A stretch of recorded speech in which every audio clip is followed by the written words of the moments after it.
You hear it all the time. Science proves God wrong. But what if that claim actually backs off the toughest challenges by pretending they're not real? Let's pull back the curtain on atheism's blind spot, the argument no one wants to face, but everyone should. Our debate isn't just about atoms, fossils, or astronomy. It's about what counts as truth. Because here's the truth. If you believe that only science can deliver facts, guess what? You're already inside the problem. That assertion, only scientific evidence counts, isn't science.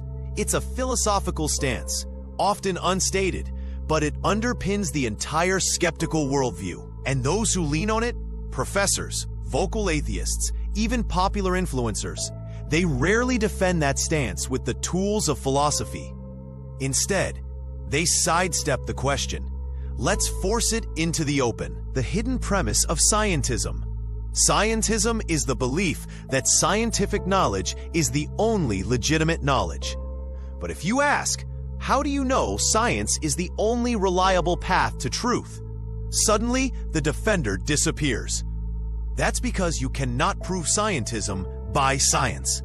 That would be circular, using the rule to validate the rule. So here's my question.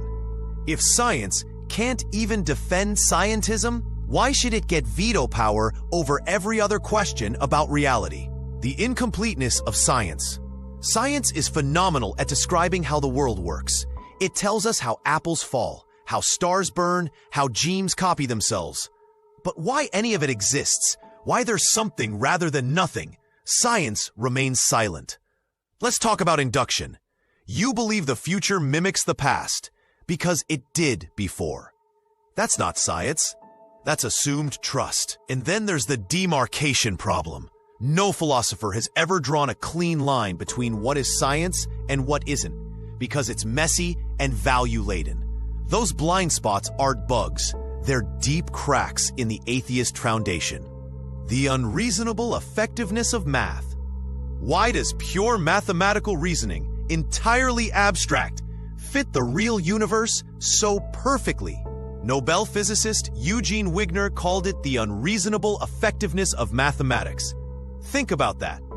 A human-invented concept like sine or e or imaginary numbers describes galaxies and particles. That's not just coincidence. If nothing more than mindless happenstance is behind everything.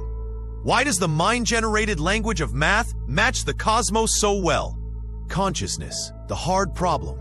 Neuroscience can map every brainwave when you feel pain, or the color red, but it can't explain what it is like to feel red. That's the hard problem of consciousness. Why is there something it is like to experience? Why subjective awareness? Science can study the mechanism, but it's silent on why awareness exists at all. If awareness can't be reduced to particles and fields, what worldview best accounts for mind, meaning, and purpose? The cosmic fine-tuning challenge. Here's a fact. The universe's fundamental constants sit in razor-thin ranges that allow for stars, planets, and life. Some say multiverse solves it. Maybe. But then you push into multiverse speculation, not testable, and it becomes philosophy again. Another option? Design. Intended order by a rational cause. Not saying that wins the argument. But the point is this. If you just say science disproves God, you're ignoring the elephant in the physics lab. You're not addressing the data. You're dismissing the question. Epistemic reliability under naturalism. Alvin Plantinga's evolutionary argument against naturalism says, if evolution and naturalism are both true, the probability that our minds are reliable is low, meaning if your worldview says your brain is just the product of survival and not truth-seeking, why should you trust your reasoning? This isn't theology knocking on the lab door. It's a first-order epistemic assault. If you deny God, that shouldn't undermine your confidence in reason. But Plantinga forces you to defend that trust. Where the real debate belongs. Here's the takeaway. Science answers how. It doesn't answer why. If you treat it as the total judge, you've adopted a worldview, not proven one. So next time you hear, science discredits religion, ask the skeptic, by what standard do you reject other forms of reason? Can that standard survive its own test? That's where the conversation must move, away from facts and into the foundations of logic, evidence, and existence.